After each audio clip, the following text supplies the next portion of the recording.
அனைத்து நண்பர்களுக்கும் வணக்கம். உங்கள் ஆஸ்ட்ரோ பழனிசுவாமிகள் பேசுகிறேன். இந்த காணொளியில சித்திரை நட்சத்திரத்தின் மாறுபட்ட மனவாழ்க்கை என்ற தலைப்புல தான் இந்த பதிவு பார்க்க போறோம். இது முழுக்க முழுக்க நட்சத்திர சிந்தாமணி நூலின் சொல்லப்பட்ட விஷயங்கள் மற்றும் என்னுடைய ஆய்வின் அடிப்படையிலேயே இந்த பதிவு இருக்கும். இந்த சித்திரை நட்சத்திரம் என்பது செவ்வாயோட நட்சத்திரம். இந்த நட்சத்திராதிபதி செவ்வாய். இந்த நட்சத்திரம் இருக்கிறது பாத்தீங்கன்னாக்க புதனோட வீட்டுல சித்திரை 1ஆம் பாதம், சித்திரை 2ஆம் பாதம், அதாவது கன்னி ராசியில முதல் 2 பாதங்கள் இருக்கும். 3ஆம் பாதம், 4ஆம் பாதம் அது துலாம் ராசியில இருக்கும். அப்போ சித்திரை நட்சத்திரம் முதல் 2 பாதங்கள்ல பிறந்தவங்க கன்னி ராசி, 3ஆம் பாதம் 4ஆம் பாதங்கள்ல பிறந்தவங்க துலாம் ராசி. இந்த நட்சத்திரம் 14வது நட்சத்திரம். இந்த நட்சத்திரத்தின் அதிதேவதை விஸ்வகர்மா. இந்த நட்சத்திரத்தின் தெய்வம் எது அப்படின்னாக்க பெண் தெய்வம். எந்த பெண் தெய்வம் வேணாலே கும்பிடலாம். சரஸ்வதின்னு நூல்ல போட்டிருக்காங்க. நீங்க காமாட்சி அம்பாளை கும்பிடலாம், காளிகா தேவியை கும்பிடலாம். இப்படி பெண் தெய்வத்தை வழிபாடு செய்யும் போதோ தடைகள் அகலும், வாழ்க்கையில முன்னேற்றங்கள் ஏற்படும். இப்போ இந்த சித்திரை நட்சத்திரத்தில் பிறந்தவர்களை பொறுத்தவரையிலும் உயரமானவர்களாக இருப்பாங்க, கொஞ்சம் ஒல்லியாக இருப்பாங்க. அதே போல இவர்களுடைய ஜாதகத்துல சந்திரனை விட குரு பலமாக இருக்குன்னு வச்சுங்களேன். அவங்க ஈக்குவலா, அதாவது திடகாத்திரமா, கொஞ்சம் பூசினார் போலவே நல்ல கட்டுமஸ்தான உடல்வாகோடு இருப்பாங்க. வேகமாக நடப்பாங்க. ஆனா பெண்களாக இருந்தா கூட நல்ல உயரமா இருப்பாங்க, நல்ல நீண்ட கூந்தல் உடையவர்களாக இருப்பாங்க, வேகமாக நடக்கக்கூடியவர்களாக இருப்பாங்க. முகத்துல ஒரு மருவோ அல்லது ஒரு தழும்போ இருக்கக்கூடிய வாய்ப்பும் உண்டு. பெண்களாக இருந்தா நீண்ட கூந்தல் இருக்கும், விசித்திரமான நகைகளை அணிவதில் ஆர்வம் உடையவர்களாக இருப்பாங்க.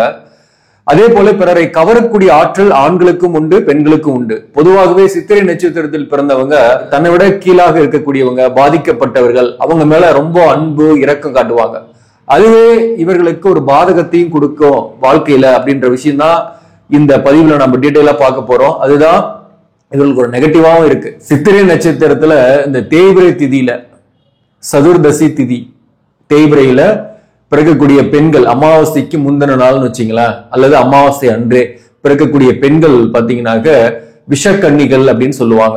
இந்த விஷக்கன்னிகள் அப்படின்னா என்ன அப்படின்னாக்க, குறிப்பா இவர்களுக்கு வரக்கூடிய வாழ்க்கை துணைவருக்கு பாதிப்பு ஏற்படும், அல்லது பிரிந்திருக்கக்கூடிய சூழ்நிலை வரும். கணவன் மனைவிக்குள் விவாகரத்து அல்லது வாழ்க்கை துணைவரை இழந்து தனித்திருக்கக்கூடிய சூழ்நிலை போன்றவையெல்லாம் இந்த விஷக்கன்னியாக இருக்கக்கூடியவர்களுக்கு ஏற்படும். பொதுவாகவே இந்த சித்திரை நட்சத்திரத்தில் பிறந்தவங்க எல்லாரும் விஷக்கன்னிகள் கிடையாது.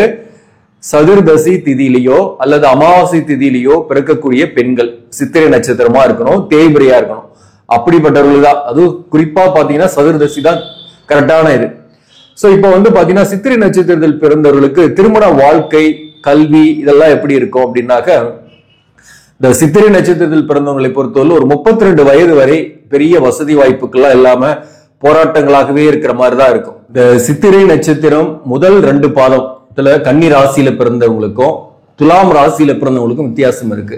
சித்திரை 1ஆம் பாதம் 2ஆம் பாதத்துல பிறந்தவங்க நிறைய படிக்கக்கூடியவர்களாக இருப்பாங்க, மெத்த கல்வி பெற்றவர்களாக இருப்பாங்க, அல்லது அவர்களுக்கு பாத்தீங்கன்னா ஏதோ ஒரு எக்ஸ்ட்ரா கரிக்குலர் ஆக்டிவிட்டிஸ்ல இன்ட்ரெஸ்ட் இருக்கும். இசை, நடனம், எழுத்து, இந்த மாதிரி ஏதாவது ஒரு எக்ஸ்ட்ரா கரிக்குலர் ஆக்டிவிட்டிஸ்ல இன்ட்ரெஸ்ட் இருக்கும். இவங்களுக்கு ஜோதிடம் மிக கைவரப்பட்டது. இவங்க பொறுத்தவரை கனவில் என்ன காண்றாங்களோ அது நிஜத்தில் நடக்கிற மாதிரி இருக்கும். அதே போல இவங்க சொல்ற ஐடியாக்கள் மற்றவங்களுக்கு நல்ல அறிவுரை சொல்லக்கூடியவர்கள். இந்த ஐடியாக்கள்லாம் சாதாரணமா இருக்கும், அல்லது மற்றவங்களால ஏற்றுக்கொள்ளாம இருக்கும், அல்லது முட்டாள்தனமா கூட தோணும். ஆனா கடைசியில பாத்தீங்கன்னாக்க அந்த ஐடியாக்கள் இம்ப்ளிமெண்ட் பண்ணி தான் மற்றவர்களுடைய பிரச்சனை தீரும். அப்படி சிறப்பான ஒரு அறிவுரை சொல்லக்கூடியவர்கள் தான் முதல் 2 பாதத்தில் பிறந்தவங்க. அதுல 2ஆம் பாதத்துல பிறந்தவங்க, சித்திரை 2ஆம் பாதத்துல பிறந்தவங்க நிறைய புத்திசாலி, நிறைய படிக்கக்கூடியவர்கள், தனவான், முன்னேற்றம் உடையவர்கள். அதே போல முதல் பாதத்துல பிறந்தவங்க எல்லாரோடையும் இறக்கப்படக்கூடியவர்கள், சில நேரங்கள்ல பெண்களால அல்லது எதிர்ப்பாளினரால், நண்பர்களால பாதிக்கப்படக்கூடியவர்கள். சித்திரை 3ஆம் பாதம் 4ஆம் பாதத்துல பிறந்தவங்களை பொறுத்தவரையிலும் எதுக்குமே எதுலையும் துணிந்து செயல்படக்கூடியவர்கள், தந்திரமானவர்களாக இருப்பாங்க, புத்திசாலிகளாகவும் இருப்பாங்க, இரக்கம் காட்ட மாட்டாங்க மத்தவங்க கிட்ட. குறிப்பா இந்த 3ஆம் பாதம் 4ஆம் பாதத்துல பிறந்தவங்க மத்தவங்க கிட்ட அதிகமா இரக்கம் காட்ட மாட்டாங்க. நாயன்னா நாயம்தான், எதையும் வெளிப்படையா பேசக்கூடியவர்கள், நாய தர்மத்துக்கு உட்பட்டவர்கள், அதை கடைபிடிக்கக்கூடியவர்கள். இவங்களுக்கு மத்தவங்க அதை கடைபிடிக்கலாம் கூட அது ஒத்துக்கவும் மாட்டாங்க, முன்கோபமும் இருக்கும். சித்திரை 3ஆம் பாதம் 4ஆம் பாதத்துல பிறந்தவங்க இவங்களை பொறுத்தவரையிலும் பாத்தீங்கன்னா எதிர்ப்பாளினால் நிறைய அட்ராக்ட் பண்ணக்கூடியவர்கள், காதல் ஏற்பட்டு கல்யாணம் ஆகும். பொதுவாகவே சித்திரை நட்சத்திரத்தில் பிறந்தவங்களுக்கு அது கன்னி ராசியா இருந்தாலும் சரி அல்லது துலாம் ராசியா இருந்தாலும் திருமண வாழ்க்கை என்பது சிறப்பாக இருப்பதில்லை. அல்லது 2க்கு மேற்பட்ட தாரங்கள் கூட சில பேருக்கு அமைந்து விடுகிறது, சில பேருக்கு 2ஆம் தாரம் ஏற்பட்டு விடுகிறது. மேரேஜ் லைஃபை பொறுத்தவரையில இவர்களுக்கு காதல் ஏற்பட்டு பிரிந்து அப்புறம் கல்யாணம் ஆகும். அப்படி இல்லைனாக கல்யாணம் ஆயிட்டு அது காதல் திருமணம் ஆயிட்டு அதுக்கப்புறம் பிரிந்து வேற ஒரு திருமணம் செய்யக்கூடிய சூழ்நிலை துலாம் ராசியில் இருப்பவர்களுக்கு மிக அதிகம். கன்னி ராசியில பிறந்தவங்களுக்கு பாத்தீங்கன்னாக்க சில நேரங்கள்ல கல்யாண வாழ்க்கையே வேண்டாம், தனித்தே இருக்கலாம்ன்ற மாதிரியான ஒரு மைண்ட் செட்டு கூட போயிடுவாங்க, தனிமையே விரும்புவாங்க. அந்த மாதிரியும் சில பேருக்கு ஏற்படும் கன்னி ராசியில பிறந்தவங்களுக்கு. கன்னி ராசியில பிறந்தவங்களுக்கு சில பேருக்குலாம் திருமண வாழ்க்கை சரியில்லாம இருக்கும். ஆனாலும் அவங்களுக்கு வேற ஒரு எக்ஸ்ட்ரா அஃபைரோ அல்லது வேற ஒரு நட்போ ஏதோ ஒரு வகையில இருந்துகிட்டு இருக்கும். துலாம் ராசியில் இருப்பவர்களுக்குமே கூட பாத்தீங்கன்னாக்க ஆண் பெண் பாகுபாடு இல்லாம பழகக்கூடியவர்கள். அது பெண்ணாக இருக்கிறாங்கன்னா கூட துலாம் ராசியில பிறந்தவங்க ஒரு ஆணுடைய நல்ல நட்பு கூட இருக்கும். தொழில்னு பார்க்கும்போது இவர்கள் வாக்கால் பிழைக்கக்கூடிய தொழில், அக்கௌண்ட்ஸ், நிதி சம்பந்தமான தொழில், அதே போல நிர்வாகத்தில் இருக்கிறது, ஆசிரியர் பணி, இந்த மாதிரி கடை வச்சுட்டு இருக்கிறது, சிவில் இன்ஜினியரிங் சார்ந்த துறை, உணவு சார்ந்த துறை, இந்த மாதிரியான துறைகள் எல்லாம் அதிகமாக ஈடுபடக்கூடியவர்கள். மருத்துவத்துல கூட நிறைய பேர் இருக்கிறாங்க. இந்த சித்திரை நட்சத்திரத்தில் பிறந்தவங்க எடுத்த உடனே பாத்தீங்கன்னா அவங்களுக்கு செவ்வாய் தசை வரும். முதல் பாதத்துல பிறந்தா 7 வருஷமே இருக்கும். அதே 3ஆம் பாதத்துல பிறக்கும் போது ஒரு 3.5 வருஷம் அந்த ரேஞ்சுக்கு தான் இருக்கும். அப்போ செவ்வாய் தசை எடுத்த உடனே வரும்போது செவ்வாய் இவர்களுடைய ஜாதகத்துல பலமாக இருந்தா கூட இவர்களுக்கு இந்த உடல்நல தொந்தரவு, பிரச்சனைகள், குடும்பத்தில் வறுமை போன்றவையெல்லாம் காணப்படும். 7 வயசுல இருந்து இவங்களுக்கு ராகு தசை வருதுன்னு எடுத்துக்கிட்டனாக்க ராகு தசை அப் டு 18 வருஷம். அப்போ 25 வயசு வரல இவங்களுக்கு ராகு தசை இருக்கும். இந்த ராகு தசையுமே இந்த சித்திரை நட்சத்திரத்தில் பிறந்தவங்களுக்கு தேவையில்லாத பழக்க வழக்கங்கள், நட்பு, காதல் போன்றவை ஏற்படுறது, மற்றவர்களால் ஏமாத்தப்படுறது. முக்கியமா சித்திரை நட்சத்திரத்தில் பிறந்தவங்க நல்ல குணவான்களாகவும் இருப்பாங்க. அதாவது முக்கியமா முதல் பாதம் 2ஆம் பாதத்துல பிறந்தவங்க கன்னிராசியா இருக்காங்கன்னா நிறைய ஏமாந்துற வாய்ப்பு அதிகம் இந்த ராகு தசையில. அதாவது மத்தவங்க மேல இறக்கப்பட்டு திருமணம் செய்து கொள்வது அல்லது மத்தவங்க மேல இறக்கப்பட்டு ஒரு நிர்பந்தத்துல அவசரப்பட்டு கல்யாணம் பண்ணிக்கிட்டு அதுக்கப்புறம் சில பிரச்சனைகளுக்கு உள்ளாகிறது அல்லது ஒரு காதல் ஏற்பட்டு பிரியிறது போன்றவையெல்லாம் அந்த ராகு தசையில ஏற்படுது. இந்த ராகு தசை அதே துலாம் ராசியாக இருக்கிறவங்களுக்கு இந்த காலகட்டத்துல கல்வியில தடை, சில பிரச்சனைகள், உடல்நலத்துல தொந்தரவு, ஊர் விட்டு வேற ஒரு ஊர்ல போய் படிக்கிறது அல்லது வாழ்றது, பெற்றோர்கள், இந்த மாதிரியான விஷயங்கள் துலாம் ராசியில் இருப்பவர்களுக்கு ஏற்படும். ஏன்னா இவங்களுக்கு கொஞ்சம் சீக்கிரமாவே ராகு தசை வந்துடும். இவங்களுக்கு ஒரு 3.5 வயசுல இருந்து ராகு தசை ஆரம்பிக்குதுன்னா கூட ஒரு 18, 21 வயசோட இவங்களுக்கு ராகு தசை முடிஞ்சிருது. இவங்களை 22 வயசுல இருந்து தான் குரு தசை வரும்போது தான் பாத்தீங்கன்னாக்க துலாம் ராசியில பிறப்பவர்களுக்கு கொஞ்சம் உயர்கல்வி நல்லா படிச்சு ஒரு ஸ்டேபிளான கல்வியை பெறது, ஒரு ஸ்டேபிளான வேலை வாய்ப்பு பெறதெல்லாம் அந்த குரு தசையில தான் ஏற்படும். இந்த குரு தசையில இருப்பவர்கள் குறிப்பா இந்த சித்திரை நட்சத்திரத்தில் பிறந்தவங்க இப்ப இருக்கீங்கன்னாக்க உங்களுக்கு வரக்கூடிய காலகட்டம் என்பது சிறப்பான காலகட்டம் தான். மேரேஜ் ஆகாத இருக்கிறீங்கன்னாக்க மேரேஜ் ஆகக்கூடிய வாய்ப்புகள்லாம் உண்டு. அதே குரு தசையில புதிய வாய்ப்பு கிடைக்கிறது, வெளியூர் வெளிநாட்டுல போய் வேலை பார்க்கறது போன்றவையெல்லாம் ஏற்படும். ஈவன் கன்னிராசியாக இருக்கீங்க, சித்திரை நட்சத்திரமாக இருக்கீங்கன்னா கூட பிறப்பிடம் விட்டு வெளியூர்லயோ வெளிநாட்டிலயோ வாழக்கூடிய வாய்ப்பு உங்களுக்கு உண்டு. மேக்சிமம் பிறந்த ஊர்ல நீங்க வாழ மாட்டீங்க. பிறந்த ஊர்ல உங்களுடைய பூர்வீக வீடு விற்கப்படும் அல்லது அவற்றை இடித்துட்டு வேற வகையில மாற்றி கட்டக்கூடிய சூழ்நிலை உங்களுக்கு ஏற்படும். சோ பூர்வீக சொத்துல இருந்து முன்னேற்றம் இல்லை, வெளியில போய் வாழக்கூடிய சூழ்நிலை தான் சித்திரை நட்சத்திரத்தில் பிறந்தவர்களுக்கு மேக்சிமம்.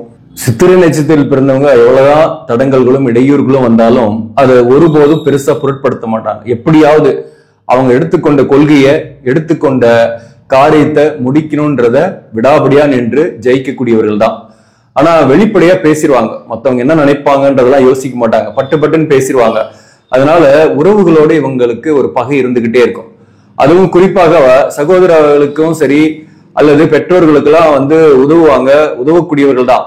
ஆனாலும் அவர்களுடைய நடவடிக்கைகள் மேல சில சந்தேகங்களையும் கொள்ளக்கூடியவர்களாக இருப்பாங்க. அதே போல தந்தையுடன் இவருக்கு கொஞ்சம் கருத்து வேறுபாடு இருக்கும், அல்லது தந்தையை பிரிந்து இருப்பாங்க. தந்தையோட அன்பு பாசம் எல்லாம் பெரிதாக இவர்களுக்கு கிடைக்கிறது இல்ல. தாயாரின் அன்பு பாசம் இவருக்கு கிடைக்கும், தாய் மேல ரொம்ப பிரியமாவும் இருப்பாங்க. தாயா தாரமான்னு வரும்போது தாய் தான் முக்கியம் அப்படின்னு சொல்லக்கூடியவர்களாக இருப்பாங்க. மேலும் சித்திரை நட்சத்திரத்தில் பிறந்தவங்களை பொறுத்தவரை வெளிப்படையாக பேசுறதுனால வேலை பார்க்கக்கூடிய இடத்துலயும் சரி அல்லது உறவுகள் கிட்டையும் சில பகையும் சில பிரச்சனைகளும் இருக்கும். அதை ஆனா தந்திரமாவும் சமாளிச்சு அவற்றிலிருந்து கடந்து போகக்கூடியவர்கள். இவர்களை பொறுத்தவரையிலும் ஒரு 22 வயசு, 26, 30, 36, 42 இந்த வயதுகள்ல இவங்களுக்கு சில கண்டங்கள் போல சில துன்பங்கள் பிரச்சனைகள் வந்து கொண்டிருக்கும். ஆனாலும் இவர்களுக்கு 32 வயசுல இருந்து 56 வயதுக்குள்ள வீடு, வாகனம், சொத்துக்கள் சம்பாதிக்கக்கூடியவர்களாகவே இருப்பாங்க. ஓனா சம்பாரிச்சு செட்டில் ஆகக்கூடியவர்களாக இருப்பாங்க. சுய முயற்சியால முன்னேறக்கூடியவர்களாக இவங்க இருப்பாங்க. இந்த கணவன் மனைவி உறவு நிலையை பத்தி சொல்லணும்னாக்க, சாதாரணமா கணவன் மனைவிக்குள் சதா சண்டை சச்சரவு பிரச்சனைகள் வந்துகிட்டே தான் இருக்கும். சரியான ஜாதக பொருத்தம் இல்லைனாக, குறிப்பா சித்திரை நட்சத்திரத்தில் பிறந்த பெண்களுக்கு சரியான வரன் அமையாம பொருத்தம் பார்க்காம கல்யாணம் பண்ணிட்டாக வாழ்க்கை துணைவர் கணவனை பிரிந்தோ அல்லது கணவனை இழந்தோ தனித்திருக்கக்கூடிய சூழ்நிலை ஏற்படும். அப்போ இரண்டாம் தாரம் ஏற்படக்கூடிய வாய்ப்பும் இவர்களுக்கு மிக அதிகம். சோ இரண்டாம் தார வாழ்க்கையாவது நல்லா இருக்குமானாக அந்த இடத்துலயே அவசரப்பட்டுருவாங்க. அவசரப்பட்டு திருமணம் செய்து கொள்றதுனால சில பேர் செகண்ட் மேரேஜ் பண்ணி கூட அதுல ஒரு நிம்மதி இல்லாம இருக்கக்கூடியவர்களாக இருக்கிறாங்க.